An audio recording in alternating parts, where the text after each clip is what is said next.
Hey guys, thanks so much for tuning in. If you could like this video and hit subscribe and even leave a comment, I would really appreciate it. Enjoy the clip. Like, it's like your first couple of years in brokerage, you kind of know you're signing up for a lot of cold calls. Like most people, they'd say, oh, it's 250, 300. For me, it was 500 cold calls. All right. 500 a week.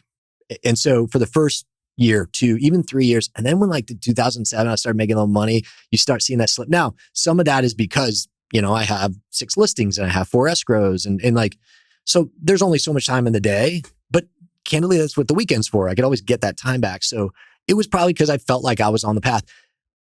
Years 5, 6, and 7, I got back to that darkness of like 500 cold calls, no deals. But again, I wasn't going to quit. So we were ripping 500 calls. Did you enjoy it? At that point in my life, no.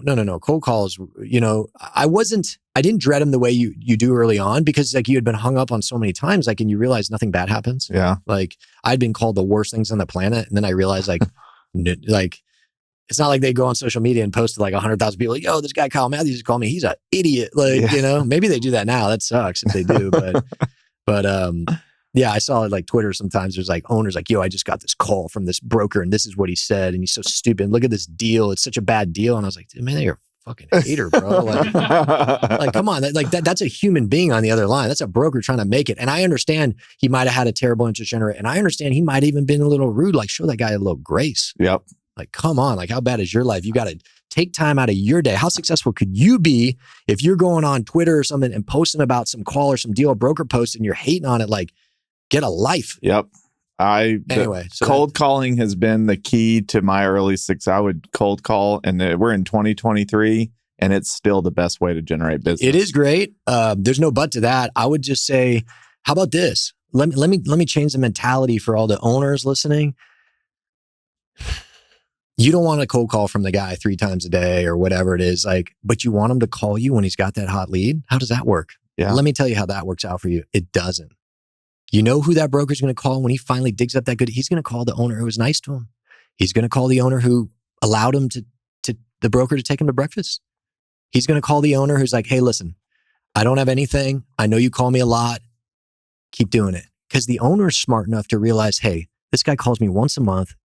Maybe he has the same crappy interest generator. Like, what are your plans, right? That's bad interest generator, but I know that that's going to take 5 minutes, 12 times a year, 16 minutes. That's 1 hour of my life, 10 years in a row. That's 10 hours of my life. But over the next 10 years, if this guy stays in the business and he sells me one deal, I'm going to make millions on it.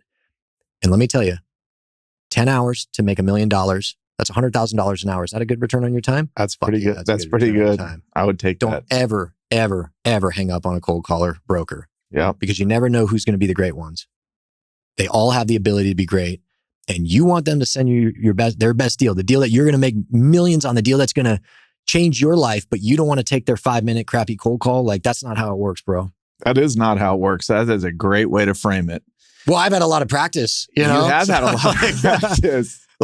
So I started doing this like, hey, I don't want, to only call me if you have a deal. And then as I got older, I got a little, first of all, you have a little money. You're like, well, all right, like, okay. But then I was like, wait a minute, hold on, time out. You want me to only call? And then I started battling these guys on the phone. And most owners were like, all right, like, I like this. And a lot of people responded positively. They're like, no. I said, how many buyers of real estate, value-add real estate are in this submarket? There's 50 buyers. There's 100 buyers. There's 100 of you.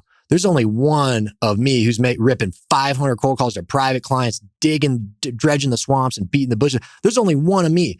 So let's reset the table here. Like, I'm not going to say I'm more valuable, but we're on par. So let's I wanted the owners to know, like, I was coming at it like, hold on, I bring as much to you as you bring to me. This is a mutually beneficial relationship. You are not doing me favors right now. Yep. Okay. But I'm also not doing you favors. Like, we can put each other in a position to be more successful, but you got to take my cold call.